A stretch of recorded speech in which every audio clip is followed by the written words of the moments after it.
I want to be a ghost for Halloween, Fudge said. A scary, scary ghost. I think we can arrange that, Mom said. She was feeding Tootsie purple mush from a jar. Tootsie lets half of every spoonful ooze right back out of her mouth so that Mom has to scrape it off her face and start all over again. It takes 3 tries to finish off one baby spoonful. Feeding Tootsie can be an all-day project. What about you, Peter? Mom asked. What do you want to be for Halloween? 6th graders don't wear costumes, I said. Really? Mom said. When I was in 6th grade, that was a long time. That was a long time ago, I said, interrupting her. 100 years or more? Fudge asked. Not quite, Mom told him. What's Tootsie going to be for Halloween? Fudge asked. A baby, I told him. Ha ha, Pita, Fudge said, laughing. You're funny. Every time Fudge laughs, Tootsie laughs too. And when she laughs with her mouth full, she really makes a mess. So now she had plums all over her face, plums drooling down onto her bib, plums stuck in her hair, and plums covering her rattle, which she banged on her tray as she laughed. Turtle hangs around when Mom is feeding Tootsie. He's developed a taste for baby food. Mom says it isn't good for him. He needs to chew up hard food to exercise his teeth and jaws. And once a week I give him a special tablet to help his breath. Lately he has the worst dog breath. I'm glad Sheila Tubman isn't around to tell me how bad my dog smells, because this time she'd be right. Fudge says Turtle should rinse twice a day with Precious Breath, this new blue mouthwash that's advertised on TV. Fudge is very big on commercials. He's memorized all of them, and when we go to the supermarket, he drives us up the wall, reciting his dumb jingles about why we should buy this product instead of that one. My father spends his mornings at the university library and works at home in the afternoons. How's the book coming? I asked him one day when I got home from school. Slowly, Peter, he said, very slowly. I'm still gathering information. I hope to finish my research by Christmas and start the actual writing after the holidays. Fudge stood in the doorway, nibbling a piece of cheese. Dr. Seuss can write a book in an hour, he said. How do you know that? I asked. I don't, but I'll bet you he can, Fudge said. 1 fish, 2 fish, red fish, blue fish. Do you like green eggs and ham? I do. I like them, Sam, I am. Okay, that's enough, I said. Boys, I'm trying to work now, Dad said. Do you think you could move to another room? Later we were watching the 6 o'clock news when Fudge's favorite commercial came on the air. Oh, look, he said, it's my dancing cats. And he put down his Lego bricks and watched. Everybody knows that cats can't really dance, I told him. It's just a lot of fancy camera work. Shut up, Pita, he said. Then he turned to Dad. They have cat food commercials and dog food commercials and people food commercials. So how come they don't have bird food commercials? It's a good question, Fudge, Dad said without really answering it. Why don't birds of the world unite? I began, trying to think of a clever commercial for bird food. What's unite? Fudge asked. Never mind. You sound like Uncle Feather when you say things twice, Fudge said. It's contagious, I told him. What's contagious? Forget it, I said. We should feed Uncle Feather Choco, Fudge said. If you give it to the one you love first thing in the morning, you don't have to worry the rest of the day. It has 45 vitamins. No, I said, that's not it. It's fortified with vitamins. That's what I said, 45 vitamins. Not 45, I told him. Fortified. And I spelled it for him. Fortified. It means that vitamins have been added.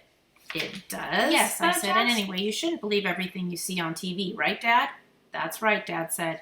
You lie when you make up commercials? Fudge asked. No, but we sometimes exaggerate, Dad said. What's exaggerate? Fudge asked. We embellish to make our point, Dad said. What's embellish? Sometimes Dad has to stretch the truth, I explained. Thank you, Peter, Dad said. That's a very good way of putting it. How do you know so much, Pita? Partly because I'm in 6th grade and partly because I'm naturally smart, I answered. And how come you got a 58 on your geography test? Fudge asked. Because Mr. Bogner tricked us with matching questions. What's matching questions? It's what teachers do to you to prove you aren't as smart as you think, I said. You'll find out someday. But I am as smart as I think, Fudge said. So there. I wasn't about to get into an argument over that one. On Friday afternoon, Alex and I were downtown. We stopped off at the movie theater to have a look at the display of Superman photos. I have already seen Superman in New York, but Alex had missed it, so we decided that when it comes to town, we'll try to go and see it together. Next to the movie theater was an art gallery. There was something familiar about one of the paintings in the window. It was all white with 2 black circles in the middle and a red square in the upper left-hand corner. I know that painting, I said to Alex. It doesn't look like much to know, Alex said. I snapped my fingers. That's a Frank Fargo painting. Alex shrugged. Who's Frank Fargo? My friend's father. I was over when he was working on it. I said, let's go in. The only other person in the gallery was a very tall, skinny woman with a neck like a giraffe's and more curly hair than I'd ever seen. She was really good looking. I liked the way she walked, with her head high and her back straight. Hello, what can I do for you? She asked us. We were wondering about the painting in the window, I said, the white one with the circles. It's called Anita's Anger, she said, and it's by Frank Fargo. I told you, I said to Alex, who didn't seem that interested. I know him, I said to Giraffe Neck. He's my father's friend. Really? She asked. Yes. How much does it cost? Alex asked. $2,500, she told him. What? Alex said. For that? Yes, he's becoming quite famous. But it's nothing, Alex argued. I'll bet I could paint the same thing in an hour. Just like Dr. Seuss can write a book in an hour, I muttered. What's that got to do with it? Alex asked. Nothing, forget it. It may look simple, she said, but I assure you it takes a lot of talent to paint that way. That night I asked my parents if they knew that Frank Fargo was becoming famous. Yes, Dad said. Didn't you? No, nobody ever told me. Nobody ever tells me anything. Mom and I are considering one of his paintings. It's in a gallery downtown. The white thing with the black circles and the red square, I asked. That's the one, Dad said. Do you like it? I don't know, I said. It sure does cost a lot. That's the problem, Dad said. But now that I'm going back to work, Mom began, looking up from her needlepoint. You're going where? I said. Back to work, she told me. I've been offered a part-time job by Dr. Monroe, a dentist in town. I thought you were sick of teeth, I said. I thought you wanted to study art history. Art history will have to wait, Mom said. For now, I've decided to be more practical. I looked at Dad. It's because of the book, I thought. That stupid book. You wouldn't have to be practical if Dad was president of the advertising agency, would you? Peter, Mom sounded angry. That's not a very thoughtful thing to say. I didn't care if she felt angry because I did, too. It's all right, Anne, Dad said. I think I know what Peter's getting at. He'd like me to be president of the agency, right, Peter?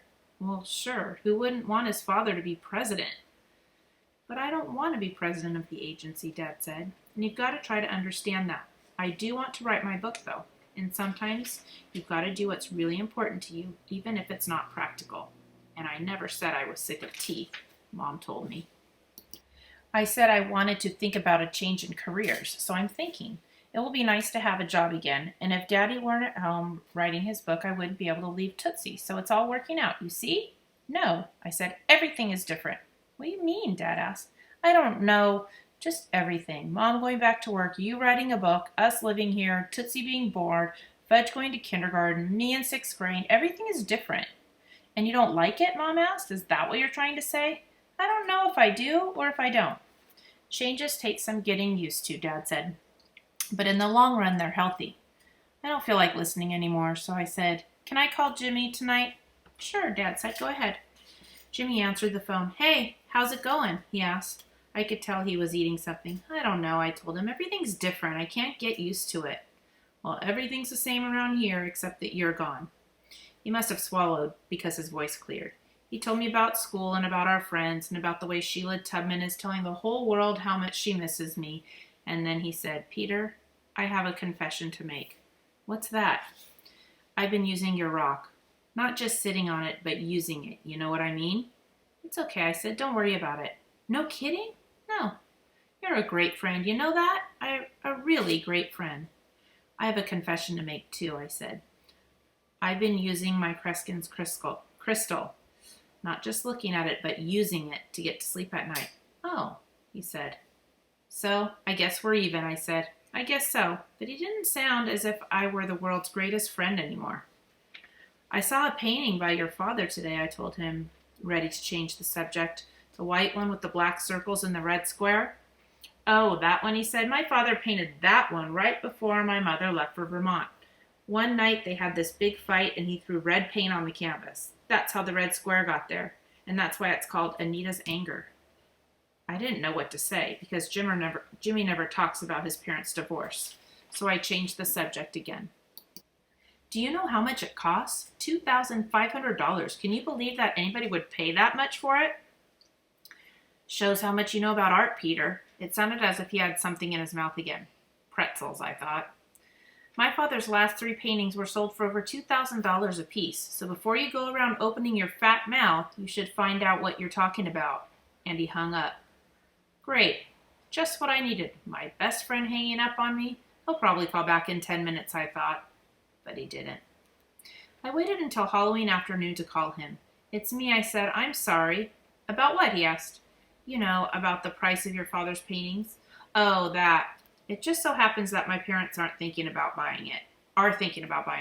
Which one? You know, Anita's Anger. Oh, that one. You should tell them to buy a different painting. Anita's Anger is a ripoff. Even my father says so. But you said... I know what I said.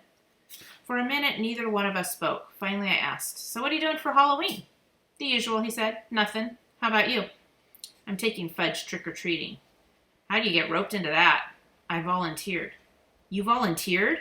I think he was chewing gum this time. You weren't kidding when you said everything's changed. He was chewing gum. I could tell he was blowing a bubble, and I thought I heard it pop when the bubble broke. My mother and father were surprised when I told them I'd take Fudge trick-or-treating. But Alex said he'd come with me as long as we didn't have to walk next to Fudge or hold his hand crossing streets or anything gross like that. Besides, we planned to take him out early, bring him home, then go out by ourselves. And I knew how badly he wanted to go with us, and not with Mom or Dad like all the other kindergarten babies. Alex called for me at 6:30, and when I saw him I couldn't believe it. He was wearing a costume, a sheet decorated with black circles and one red square. I'm Anita's Anger, he said. You like it? He turned around a couple of times, holding his arms out. It's different, I said. What are you? He asked. Me, I said. I was wearing jeans and a flannel shirt and the same clothes I'd worn to school that day. He's a 6th grader, Fudge said, and Tootsie's a baby, and Turtle's a dog, and Mommy's a mommy, and Daddy's a daddy. But I'm a scary, scary ghost. Woo! Fudge swooped across the room. You mean you're not going to wear a costume? Alex asked. Not even a mask? Sure I am, I said. It's, upstairs. Wait a minute and I'll go get it. I raced up the stairs and found Mom changing Tootsie. Where's Fudge's disguise? I asked her. She looked blank. The one he sent away for, you know, 4 cereal box tops and 25 cents. Oh, that disguise, Mom said, sprinkling baby powder on Tootsie's backside. I'm not sure. But, Mom, I need it right away. So please try to remember. I thought you said you weren't dressing up this year. I changed my mind and Alex is downstairs waiting. Let's see, Mom said, fastening Tootsie's clean diaper. It could be in with Fudgy's toys. He's always liked that disguise. Look in his closet in the red toy box. I ran down the hall to Fudge's room and threw open his closet door. The red toy box, the red toy box. Let's see. Here it is. I dragged it out and rummaged through it, and there at the very bottom, in a Pepperidge Farm cookie box, were the black eyeglass rims attached to the rubber nose and the stick-on beard and mustache. I also found an old hat that once belonged to Grandfather Hatcher. I smoothed it out and put it on, along with Fudge's disguise. I checked myself in the bathroom mirror, then ran downstairs. That's mine, Fudge hollered when he saw me. I'm just borrowing it for a few hours. No, no, no. No, I said. Okay, then you don't get to go trick-or-treating with me and Alex, and you can go with Daddy like all the other kindergarten babies. Goodbye. I flung off the glasses and rubber nose, tossed them aside, and acted like I was really going to leave without him. No, he cried. Come back, Peter. Not unless I get to wear the disguise. Okay, you can wear it, but it's still mine, right? Yeah, sure, it's still yours.